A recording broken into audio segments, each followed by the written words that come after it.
अस्सलाम वालेकुम। भूखा पेट और ख़ाली जेब इंसान को सब कुछ सिखा देता है। ये बात मैंने बहुत टाइम पहले सुनी थी, लेकिन थोड़ी सी समझ नहीं आई थी मुझे। लेकिन जब ये जैसे कहते हैं ना कि आफत सर पे आती है तो इंसान सीख जाता है। तो वक्त इंसान को बहुत सारी चीज़ें सिखाने के लिए आता है ना, चाहे वो अच्छा हो या बुरा हो।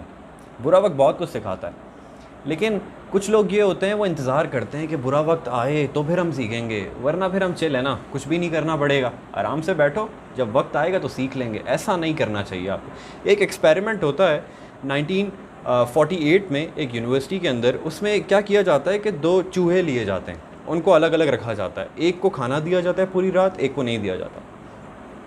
तो जिसको खाना दिया गया है वो सेटिस्फाई हो जाता है, वो कहता है बस भूख तो मेरी मर गई। अगले दिन दोनों को एक अलग अलग कंटेनर में डाला जाता है। तो उस कंटेनर के अंदर ट्रिक ये होती है कि वहाँ पे एक जिसे कहते हैं कि एक कंटेनर रखा हुआ होता है फूड का, लेकिन वो उसमें से खाना तभी निकलता है जब उसे प्रेस किया जाए।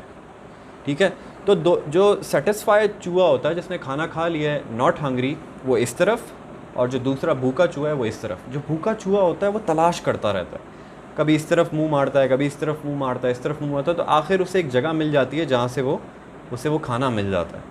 तो फिर वो जब दोबारा भूख लगती है फिर उस जगह पे जाता है, फिर खाना ले लेता है। लेकिन जो चूहा लेटा हुआ है, चिल कर रहा है, वक्त का इंतज़ार कर रहा है कि जब भूख लगेगी तब खाएंगे, तो ऐसा किया जाता है कि वो उठ ही नहीं रहा होता, तो उसे इलेक्ट्रिक शॉक दिया जाता है। तो जब उसे इलेक्ट्रिक शॉक दिया जाता है फिर वो भागता है, इधर उधर दौड़ता है। वो करंट बंद ही नहीं हो रहा ना, करंट कंटिन्यूसली चल रहा है। तो उसे करंट लगते लगते वो फिर उसे वो जगह मिलती है जहाँ से फूड गिरता है। तो जैसे ही खाना खाता है करंट बंद हो जाता है। दूसरी दफ़ा फिर वो लेट जाता है, आराम करने की आदत लग गई है ना, फिर लेट जाता है। फिर दोबारा उसे करंट दिया जाता है, फिर दोबारा उसी जगह पे भागता है, फिर वहाँ से उसे प्रेस करता है और खाना निकलता है, फिर उसे खाता है। तो इस तरह करने के बाद वो सीखता है कि यार जब मुझे भूख लगेगी मुझे यहाँ से खाना लेना है। तो ये अक्सर हम अपनी ज़िंदगी में करते हैं कि जब वक्त आएगा तो हम सीखेंगे, उससे पहले नहीं सीखते। हमारे पास काफ़ी टाइम होता है कुछ सीखने के लिए, लेकिन हम उसे अवेल नहीं करते।